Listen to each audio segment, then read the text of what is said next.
Moment of truth. Ito matindi. Hindi na ba yung ganyan?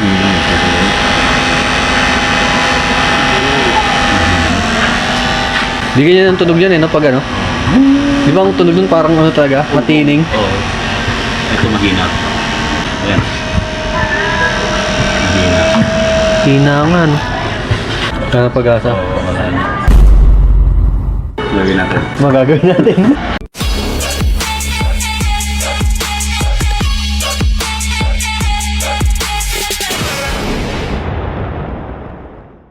So yun guys, dadalhin na natin to si Domingo kay Boss JC. So last video na rin, ilang beses tayong tumirik sa kalsada. Lumalabas sa dashboard, high coolant temperature. Hinala ko, baka sira na yung ating radiator fan. So kagaya nito, kanina pa to naka-idle eh.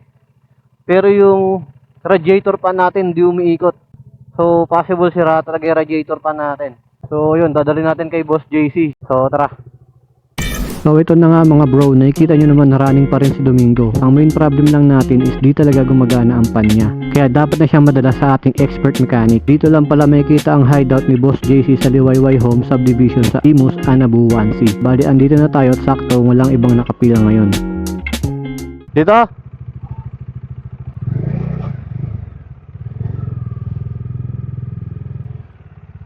Okay lang to? Walang pa na. Mukha nga eh. Dapat commander na yun eh. Oo, tinignan ko rin kagabi. Uy nga, matagal ko nga pinaano, di talaga man eh. Eh kadalasan naman pag tumutunog agad, umiikot. So papatingin na natin tong si Domingo. So may ginagawa lang siya pero sakto, wala atang nakapila. So tatry daw niyang erekta yung ating radiator fan kung gagana. Kasi sinusubukan nating paanda rin, painitin to kaso kahit sobrang tagal na, hindi pa rin umiikot yung ating radiator fan eh. Usually naman pag nagpapainit ako, agad umiikot na yan. Sa mga oras na to, sinimulan na nga baklasin ng tangke ng Dominar natin para ma-check yung pan kung kailangan na talagang palitan o pwede pa maremedyohan. So ang plano is erekta ang pan natin sa battery para makita kung gumagana pa. Moment of truth. Moment of truth. I-re-rect ako lang muna. Tignan natin kung umikot. Pag umikot, possible yung thermal switch ng umikot ka.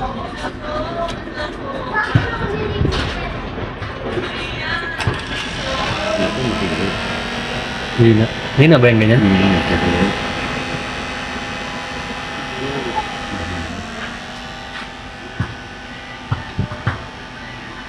Di ganyan ang tunog yan eh, no? Pag ano? Di ba ang tunog nun parang ano talaga? Matining? Oo. Ito mahina. Kaya hindi niya kinakaya. Kaya hindi mo naririnig pag umaanda. Ayan. Mahina. Hina nga, no? Oh, mahigpit yung ikot niya. Mahigpit yung ikot niya. Kaya pag-asa. Oo, wala na. Talagang battery, ay, Pan. fan talaga. Kaya hindi siya umiikot. At ayun na nga mga bro, di na talaga gumagana ang pan natin at kailangan na siyang palitan. Kinontak na din ni Boss JC yung pagkukuhaan ng bagong pan na ikakabit kay Domingo. Sinubukan na nga namin ulit paanda rin pero mahigpit na talaga ang ikot at di na tumatagal. Habang nag-aantay nga kami na dumating yung pan na in-order namin, nagpakape muna si Boss JC. Ganun talaga dito mga bro, kayo pa ang pagkakapehin ni Boss at walang bayad yan mga bro. Nagpalit muna nga pala kami ng bagong oil switch dahil nga ang lakas ng tagas na langis sa ilalim. Alam ko karamihan sa Dominar user ganito rin ng issue pero yun lang pala ang dahilan. Madali kasi natatanggal yung silicone kaya tumatagas ang langis. Kahit anong linis ang gawin ko kasi dito hindi na naaalis. 480 pesos nga pala to kung bibili nyo. At ayan, bago na ulit. Ito nga pala yung video para mas makita nyo, comment down below kung ano masasabi nyo dito.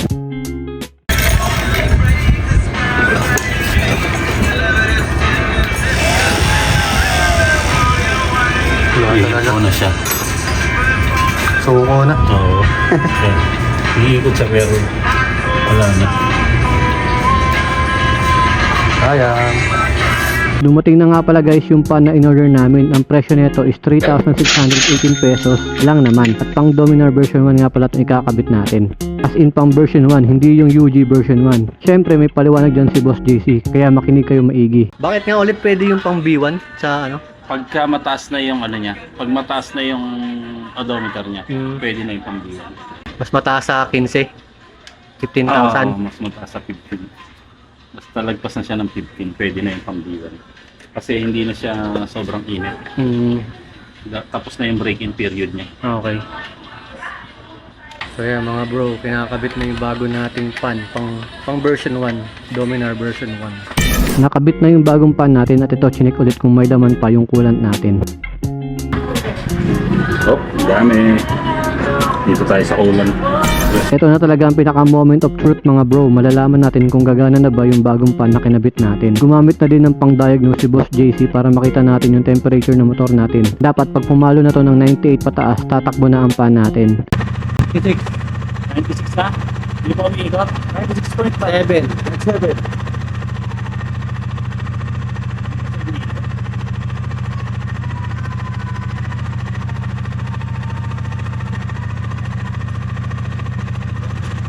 Umiikot.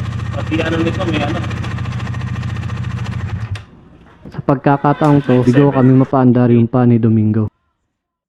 Red Polko. Operation. Overheating siya. Yun talaga. Yun lang history. Overtemp. Ba't di siya umiikot?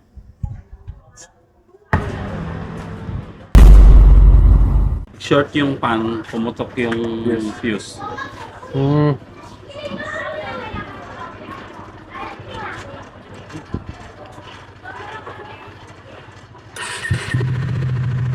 Umikot na. Umikot na.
So yun lang guys, natapos na rin gawin si Domingo. So shoutout kay Boss JC Cruz, the expert mechanic for Dominar 400. So nakapagpalit na rin tayo ng radiator fan para kay Domingo. And yung ginamit namin is yung radiator fan na pang Dominar version 1. Yung version 1 ng Dominar hindi yung pang UG1. So sabi naman daw kasi ni Boss JC, okay lang daw gamitin yung radiator fan ng pang version 1. Since lagpas na sa 15,000 yung odometer nitong ni Domingo, nasa 16,000 na kasi yung odometer nito eh. Okay na daw gamitin kahit yung pang version 1 lang. So sa price, medyo malaki rin yung difference kasi yung pang version 1 is 3,618 pesos. And yung pang UG nasa 5K plus.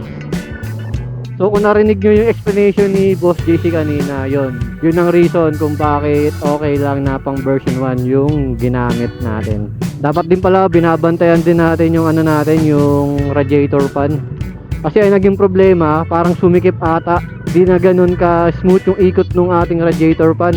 So yung bushing daw sa loob halos magdikit na, kaya sobrang higpit na. Di na nahihirapan na yung makina na paikutin. Tapos gawa nun, nag-short yung fuse. So nagpalit din tayo ng fuse. And ayun nga, so since nagawa na si Domingo, diba, at least okay na. So shoutout Boss JC. Grabe, lupit mo talaga.